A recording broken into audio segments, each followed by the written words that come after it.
Il-Ministru responsabbli mill-intern Byron Camilleri sostna li dikjarazzjoni li għamlet l-Oppożizzjoni dwar li rdoppjat il-paga tal-Kummissarju tal-Pulizija mixejn għajr fake news oħra mill-Partit Nazzjonalista. Fil-fatt fis-seduta parlamentari tal-erba l-Ministru Camilleri reġa' ta' dettalji li ħorġu mistoqsija li kien għamel id-deputat David Aġus dwar is-salarju tal-Kummissarju u l-ogħla uffiċjali fil-korp meta kienu stess li min jeddu poġġihom fuq il-mejda tal-Kamra anke jekk ma ntalbitx l-informazzjoni kollha b'mod speċifiku. Iżda stqarrija mill-Partit Nazzjonalista firmata mill-kellim Derin Karabot kien fiha biss gideb u erq.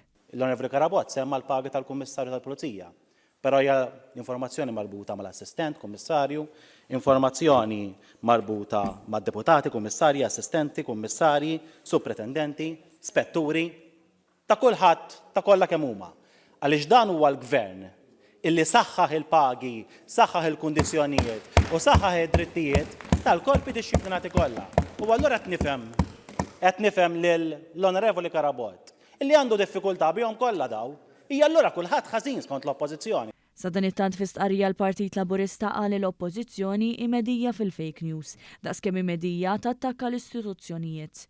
Tenna li din imbattilaba li jiddispjaċiha mill-attakki fuq il-membri tal-korp, iżda bil-fake news tagħha tibqa' tipprova toskura lill-istess korp.